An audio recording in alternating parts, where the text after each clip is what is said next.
So good morning. We're learning the Shara Yichud V'Emunah, but we're in the introduction called Chinuch Katan, which is the second line on the page, on page 150. And this is a very important introduction, not only because it has also the title page on it, which are the first four lines on page 150, as I explained at length yesterday, but also because of the theme here. The theme here can be extrapolated to the general idea of education. Mark, chinuch means education. Now, the verse that he quotes here as he opens up his introduction is a verse in Proverbs. It's called in Hebrew Mishlei, written by King Solomon, Shlomo HaMelech, where he says, Chanoich lenar al pi darkei, educate the youth, the lad, al pi darkei, based on what that style and form needs. A child needs one type of education, a teenager needs another one, And then he says, if you do that, if you educate the lad, the nar, al pi darkei, the result will be gam ki yaskin, when he gets to be an old man and can barely move, lo yoser mimenu, he won't vacate the education that he got as a child, which we know in education is very true. It's one of my main principles in much of what I have written about, is that a person is who they are in their youth. Youth, I mean childhood, teenage years, but starting from childhood. In other words, what you get from the womb to the education at the home as a child, to the young years in school, really, that's who you are. Everything else later is general. I'm making a generalization. Is an add-on. It's an adjunct. You polish it a little bit this way, you spin it a little this way. But who are you? You are the way you were educated as a young man, a child. And we have a Talmudic saying to support that. The Gemara says, "Butzin mekatfe yediyah," which means cabbages. Cabbages, when they begin to grow, you could see what they'll be later on. That's a Talmudic saying. How the Talmud knows that, I don't know. But if the Talmud said it, I'm sure they checked with agriculturists and others who knew this. And the principal idea is that we are primarily who we were when we were young. Now, this is as far as education is concerned. The Alter Rebbe here talks about it as in regard to service of God, service of Hashem. And the Alter Rebbe says there are different levels of feelings that people have as they grow. And we've been discussing that in the first chapter of Tanya at great length. Various levels of awe for God, various levels of love for God, right? If you recall, in chapter 43, the Alter Rebbe taught us about a love that's called Ava Rabbah, abundant love. And the Alter Rebbe said abundant love is a gift given to a person. And who is this person? Usually a Tzaddik. For scoring high on the list by coming to a point through hard work and labor spiritually, not just schlepping boxes or studying at NYU, but hard work and labor spiritually on oneself, to refine oneself, to reduce ego, to eliminate ego, to see God in everything. It's a lot of hard work. It's not easy. It changes. It's not static. It's fluid, right? One day, you see something great in your life, in your family life, in the community, and you say, I love you, God. The next day, God forbid, you see something really bad, something terrible happens, and you say, where are you, God? Most people are normal, and normal people are impacted by their environment and by what happens. So one day they're in love with God, and the other day they're upset with God. And that's the norm. See, when you learn Tanya, you understand from Tanya that that's the norm. Not that that's not the norm. That's the norm. So says the Alter Rebbe, but if you come to a point where kind of you can accept all of God every time, and you develop yourself, and you get rid of ego, of Yetzer Hara, of evil inclination, Nefesh Habamis, everything we've been learning, all those terms, Sitra Achre, Klippa, on and on and on, you're in the ballpark of tzaddikim. There's a special club for tzaddikim. It's not just those that play golf down in Palm Springs. But the club is a tzaddikim club. Okay, what type of love do these tzaddikim have? They get a gift. They get a reward. What's the reward they get? Ava shalheves ha'olam eleh. It's like a flame fire that ascends upward automatically. When we light a candle, Moshe, right? The flame goes up by itself. No one has to say, flame, go up now. Flame, stay put. No, it doesn't work that way. It's automatic. The love in a tzaddik's heart and tzaddikim is olam eleh. It ascends to God automatically. That's not the average. That's not the usual. That's not the Beinani. So the Alter Rebbe sees this type of love as the adult-like love. Okay, now again, we are adults and we don't have that love. But in the scenario here in the introduction, where he makes a comparison between one love and the other for God, the first one is the Av of Tzaddikim. And the love of Tzaddikim is adult-like, meaning for the mature ones, the tzaddikim who've come to that level of maturity. What does it say in Proverbs? Educate a child based on what they need when they're young. So that even when they get old, it won't that love won't vacate them. What does that mean? That even the tzaddikim somehow need to have the love that they got when they weren't tzaddikim, the love of the youth. What is the love of the youth we're going to learn today? We already learned it in chapter 46, but he's going to repeat it now again, which is the love of struggle. Chapter 46, the Alter Rebbe says, think for a moment, Hashem took us out of Egypt. We were in the dung. We were in junk. We were in garbage. We were messed up. And Hashem says, I love you people and I'm taking you out. You'll shape up and clean up afterwards, but come along with me, right? Why did Hashem do that? For only one reason, because he loves us. Says the Alter Rebbe, you have to do the same thing with your own soul. Say to your own soul, I have this diamond called neshama, soul. And this diamond, this neshama, is temporarily in a goof, in a body, in a corporeal body, in a arrogant body, in a lustful body, and it wants all kinds of stupidity and nonsense, unhealthy issues, right? But it's my soul. It's my neshama. So Hashem says, I want you to think, just like Hashem took you out for no reason, just because he loves you, you take out your own soul from that dung and that schmutz and all of your narishkeit, all of your nonsense and your stuff.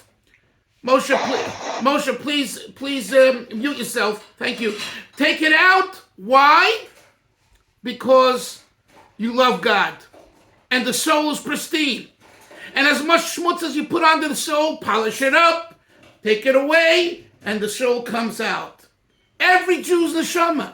I don't care if he doesn't fast Yom Kippur or God forbid he eats bread on Pesach. He has a brilliant diamond soul there. Just a matter of polishing up. Now that's work. This is an ava. This type of love is work. This isn't a reward love where it ascends upward automatically. Here, this type of love is hard work. And if you don't do it, you don't create it. Of course we have a soul. Of course we have a neshama. But if we want our neshama to feel that it vacates the goof and the materialism and the indulgences and all that, you have to work on it. What is the work that the Tanya and the Alter Rebbe suggest? Hisbonenus. Hisbonenus means meditation, reflection. Not just clapping your hands and dancing and shouting. In Chabad, it don't work that way. In Chabad, you have to meditate. Through ideas. Meditate on ideas that are brought in Torah and in Chassidus. How did God create the world? Why did he create the world? With what did he create the world? And in this creation, if he's here, how can I exist? And if I exist, how does he exist? And all of these things, which we're going to learn about in the next section, coming up very soon, hopefully next week. Mitzvah Shem, the Shara Yichud Ve'Mumen, the reconciliation between God and the universe. Right? That's all part of what we call the Hisbonenus. And when you reflect and you meditate on this and you take time, and it doesn't come when, if you have to make a carpool or if you have to make a meeting, you can't really meditate. Unless you come an hour before davening to shul. Or Shabbos. Like I've said many times to you guys and to others. Shabbos and Yom Tov, there's no phones. And there's no cars. And it ain't anywhere to go. You got all the time in the world to meditate. Just put your talus over your head and think about Hashem. Think about your soul. There's nowhere to go. And if anyone wants you to eat more chont and run to the kiddush, say, I'll be there soon. My job is to meditate. Again, unless Moshe's a gabbai. If he has to be there, he has to be there. So Moshe got to get up earlier. That's his lot, his girdle, A rabbi who has to be with the congregation and the shul and has to, participate in the kiddush. Like I told you, Rabbi Wishpal, the shul that I've been talking about, how they stole and demolished it, which I don't want to go into right now. Right, the rabbi would come a half an hour to an hour before so he can meditate and then and then when they got to Shemoneh Esrei, he was up to the congregation. Right? But I want to get back to the point. The point being, this is the Ava that's called the Chinuch Ava, the youth Ava. And it's this Ava for God that the Alter Rebbe says here in Tanya will help the Tzaddik. For the Tzaddik to maintain their level of flame, love and flame for God, they require the youth Ava, which is a powerful, powerful thought. In other words, what you get as a child, what you get as a young meditator, it's the essence of the relationship. Later on, everything is an adjunct, an add-on. In other words, spin it this way, add a little color this way. But the nekuda, the essence of the relationship begins in the youth. Rabbi Hillel Paritcher, who was a great chassid of the Mittler Rebbe, the Tzemach Tzedek, he has an explanation on this section of the introduction, and I'm sharing things that I heard from Rabbi Yoel and in the name of Rabbi Hillel Paritcher with you, and I'm explaining it in English. That the idea is that the creativity of the love comes in the youth. The love that comes to the tzaddik, as fascinating and gewaldic as it is not in this detail.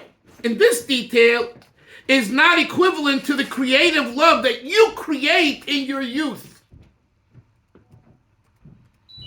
And from that perspective, it's even more important. So again, to say that the result of having this self-love of a tzaddik is not the greatest. It is the greatest. But it's the greatest as far as elation is concerned. Right? But you didn't earn it. You didn't work for it. You didn't meditate on it. So that part you don't have. Where do you have the meditation and the hard work? In the youth. So remember, a tzaddik also had a youthful time. Right? We talk about, he was born holy. Or from when he was a child, he displayed tzaddik-like qualities. That could be true, and it is possible, but nevertheless, it doesn't negate the fact that in the youth they worked hard. I remind myself, someone who I interviewed this summer about the old Skwerer Rebbe, Rabbi Yaakov Yosef Tversky, who came from the Chernobyl region, came over to Williamsburg Borough Park, went back, and then started New Square in upstate New York in Rockland County, right? So, and they're known today as the Skwerer Hasidim. So I interviewed someone who knew the present Rebbe, who's been Rebbe since 1968 when his father passed on, he knew him as a child. They played together. So I asked him, what did you play? He says, we used to open up a chumash and play games in the chumash, finding words. And he said to me, I could tell you that this boy from his very youth was like a holy boy. He, the one who I interviewed, knew some of the Italians on the block. And they would play stickball. Mark can relate to it, the good Jewish boy from Newark. So a regular boy, Brooklyn, Newark, Chicago, wherever, Detroit, wherever you are, you have neighbors, you're a boy, you play, you're religious, you're not religious. That's, when you're playing a secondary, we're having fun. Well, when he went into this Rebbe's house, and by the way, he told me that the Rebbe, Rabbi Yaakov Yosef, asked him if he could befriend his son, because his son was he was removed, and the father didn't really want him to play with the others for whatever reason. So he became his one friend. And what did they play? And they play games in the Chumash. They're not playing stickball. They're not playing handball. They're not wrestling. They're not watching the movies or going to the store on Shabbos where they used to have the TVs through the window, right? Right? Yoni, you can relate to what I'm saying. The World Series is on, and you want to see who's winning, the Dodgers or the Yankees in the 60s, the 50s. What do? You go to, if you're keeping Shabbos, you don't turn on the television. So a luncheonette or a bar or another store that has a TV in the window, you go and you stand there and you watch it. I've seen it. Right? And, that was the fun of many Orthodox boys who enjoyed sports, but they kept Shabbos, and they didn't turn the TV on, or they didn't have even a TV, right? But he didn't do that. This boy, this current Skwerer Rebbe, he was home most of the time. So this person I interviewed became his friend. Now, why am I saying that? So here it is, someone who became a Hasidic Rebbe, a Tzaddik, a person who's really a holy person who leads a community and all of that, right? But when he was youthful, he played games in his own way. And that type of games that he played, which means he studied well to know the Chumash. And he played that game with this person who I interviewed, right? That became for him a prelude for what will be later in 20, 30, 40 years. So this is the Alter Rebbe's point here, that the chinuch of youth, the education of youth, both in the literal sense and also in the love for God sense through meditation and work, is so valuable that it keeps the current level of whatever you're at going, and you shouldn't fall. Because I'm just saying orally what we're going to learn soon inside. So that's why I'm taking some time. 1 second, Moshe, 1 second. So there is a concept that's brought, the concept of Pasuk. The Tzaddik has 7 ascends and 7 falls. Now, what does that mean? What does that mean? That means that the Tzaddik within himself, being a Tzaddik, he also has his challenges. His challenges are Tzaddik-like. So you rise and you fall. You rise and you fall. What keeps you going while you're in the fall state? The youthful Ava. And I'm still thinking about this as I prepare the shir and teach the shir. It's a powerful thought. In other words, you need to constantly be on the rise. You can't stand on the same rung of the ladder. You either go up or you go down. This idea, I'm doing everything fine, and it doesn't work that way. Even if someone is a type 2 personality, right? Type C, whatever they call them, not type A, and not hyper, someone is very leveled and calm and even keeled and all of that, yes? Nevertheless, within themselves, they have these issues. As one of our new students, Rabbi Chaim Dalfin here, the way I see his name, sent me yesterday a long article about a Hasidic Rebbe, also from the Chernobyl dynasty, who married one of the Belzer Rebbe's daughters, and he wrote a letter to a maskil, to an enlightened scholar, a Jewish one, and he bears his soul, and he says he has great questions about God and about Hasidism, and he kind of challenges, and he says, I'm here, with Rebbes around me and Hasidim around me, and he was a great Talmud scholar, great Talmud Chacham, but inside he's plagued, right? Now, so I read parts of it, and I want to tell you that the youth, what you get when you're young, the meditation and the work that you put into something will help a person overcome all kinds of issues later in life. Even when they've reached a certain plateau and they turn back and they said, what did I do for the last 40 years of my life? I wasted my life. I fooled myself. I'm not this person. A lot of people say that. I did it for the show. I did it for my wife. I did it for my rabbi. I did it for my kids.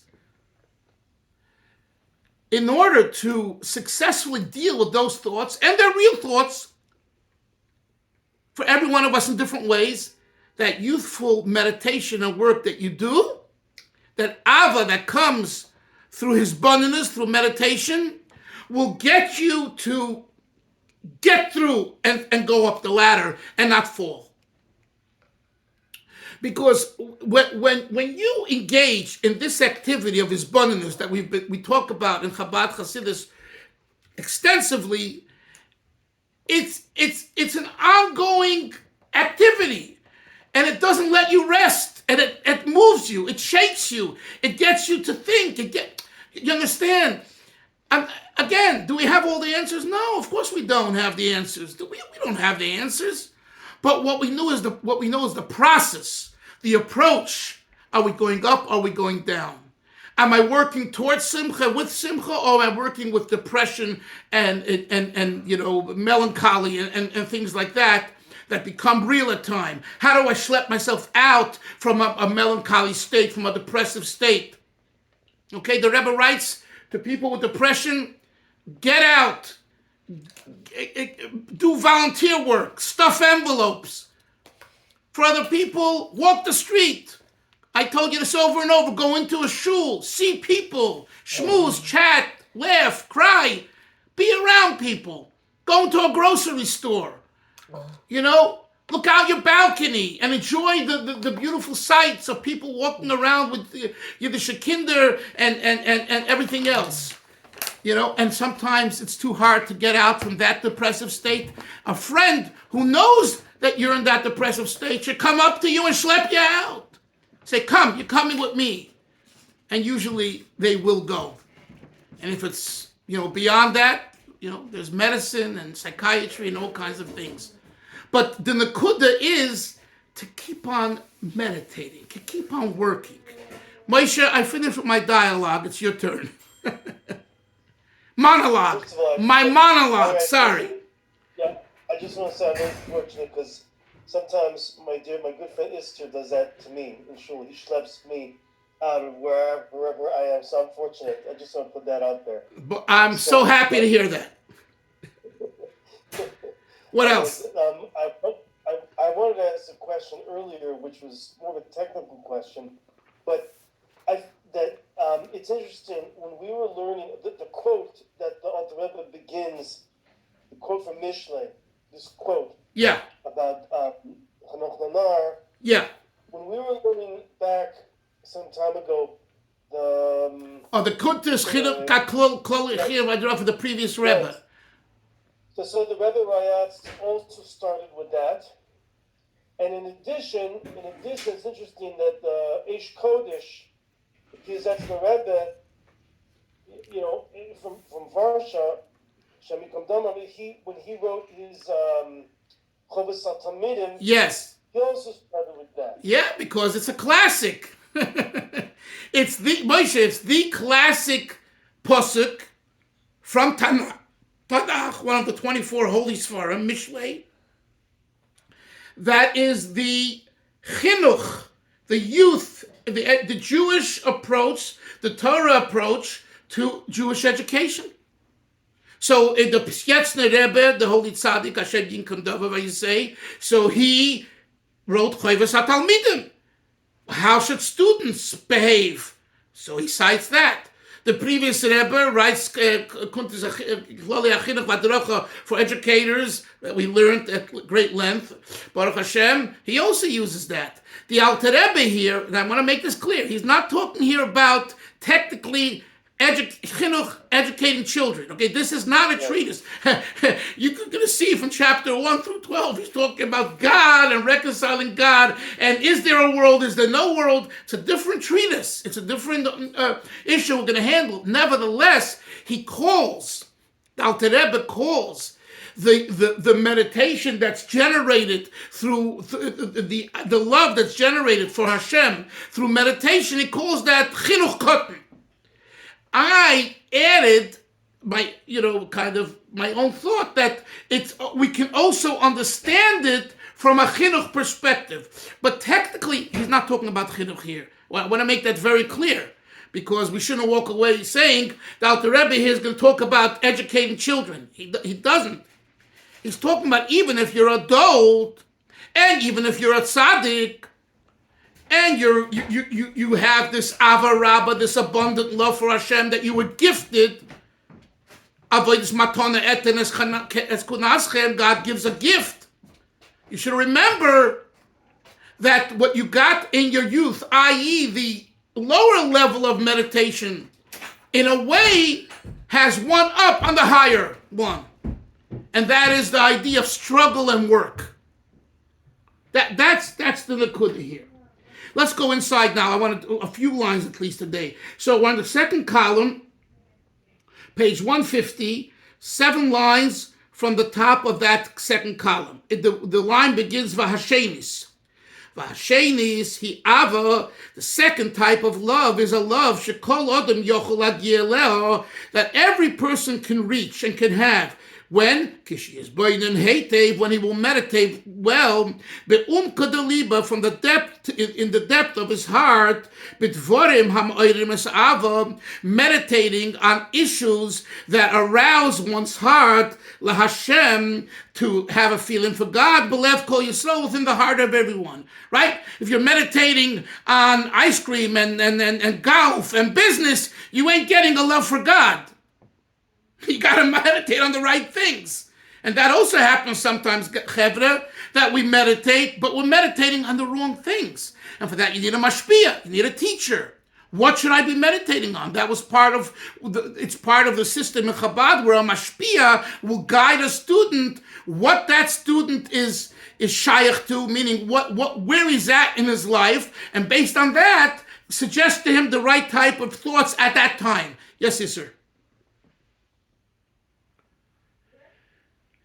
Yes, sir? Sorry, I had trouble with my buttons. You brought up a point that I just wanted to say was very important to have a mashpia. I know somebody personally who was learning. He was growing at a certain point. He was holding on to the chevra, and they told him that he should stop with sweets and ice cream, and that's nourish kindness for kids. And what's a bal nefesh got to do with the gashmias? And it bothered him. He went to Skwerer Rebbe, and the Skwerer Rebbe said to him, he said, they're right, but in the past, people held at a certain level that they didn't need such things. But today, who can serve a Kadosh Baruch Hu without an ice cream? Meaning that he saw for this guy, there was a level too high for him. His friends were pushing him, but he was like, take it back a notch. So what you're saying here, that you need a mashpia, you need somebody to guide you, because people can go off the cliff, and that's very bad when they go beyond where they're supposed to be at that stage. Right, and the mashpia that you choose needs to have the smarts of a mashpia. like they say something a few times. People came to the Rebbe. The Rebbe said, when he spoke about Asay L'Chorav, everyone should have a rabbi. He said, it means like a mashpia, right? So people came by and said, my mashpia said this and this, at different times, at dollars. And the Rebbe said, find yourself another mashpia. I'm just saying. And guess what, Isser? Sometimes you have a mashpia for one issue, and you have a mashpia for another issue. Not all mashpiim are experts in every part of character and personality. And so again, but when you choose a mashpia in a certain area, you don't give up. Stick with them, even if it's uncomfortable. And you have to always make sure that the mashpia has time for you. So like people ask me to do mashpiyim, and I say, this is what I can do as far as, how much time I can allot and help you with. I won't be able to do more if you want extensive conversations. I just don't have the time for that. Find someone else. But if you're, willing to, communicate mostly with WhatsApps and texts and emails, that's a lot easier. And from time to time we talk. I'm just giving you an example. So when you talk about a mashpia, you're very right. And I could tell you, as someone who went through the Lubavitch Yeshiva system and the Chabad system, which we're talking about here, the mashpia issue is an ikar. It's primary. It's not ancillary. It's not tuffle. It's an ikar in the development of a bacher, of a girl, of a young man, a young woman, and even later in life. Even later in life, the Rebbe, when he spoke about Asay L'Chorav, he was talking to us as adults. He's talking to everybody, but us as adults, right? How do you know that? You see, you have to also know, I've done this. You got to go on. In other words, you stand still, you fall. You have to go on. And sometimes, even if you haven't mastered and completed one activity, maybe temporarily you need another activity at that time to get you moving because you're stuck. You're stuck in a rut, right? So a smart mashpia picks up on that. He says, okay, I always go back to an example. When I came out to Marin County on Shlichus in 1984, Northern California, a group of wonderful people. Some were full Baal Tshuvas, some were potential Baal Tshuvas and interested. And they wore gartlach. They wore gartels. Okay, that's a great thing. You want to wear gartel, right? I should be happy. I got several people wearing gartlach. Well, some of them came to shul by car. Now, I'm coming from Crown Heights, and I'm saying, wait a second. You're wearing the gartel and you're driving to shul by car? I mean, come on. A gartel is already a davar nosev. It's an additional thing. So initially, I was against it. And it backfired. And, I was doing the job, okay? I didn't have this white beard and 40 years of experience. I came out of 770, right? And number two, what I saw is that they needed it. Ultimately, I saw they needed it because they were joining together as a club, as a group. And that later helped them become true Shabbos observers where they didn't come by car and they walked to shul, on and on, right? The point is, initially, as a mashpia, as the rabbi mashpia, I said, what are you doing? First keep Shabbos, then put on a gartel. You know what I'm saying? But then I saw that they're coming from a different world. And they're not there yet. So this gartel and joining the fraternity, the Shabbos fraternity, or what they call in Reform and conservative shuls, the Sunday brotherhood. That's what Anash is. We use the word Anash. It's a brotherhood. A Hasidic brotherhood, a Litvak brotherhood, but a brotherhood. So they became part of the brotherhood. They become part of the brotherhood. Everyone feels great. And everyone then grows. So a mashpia, since you brought it up, I'm taking some time, a mashpia needs to think about all these things, And it boils down to that famous vart. What's the vart? Who's a good rabbi? Someone has the fifth part of Shulchan Aruch.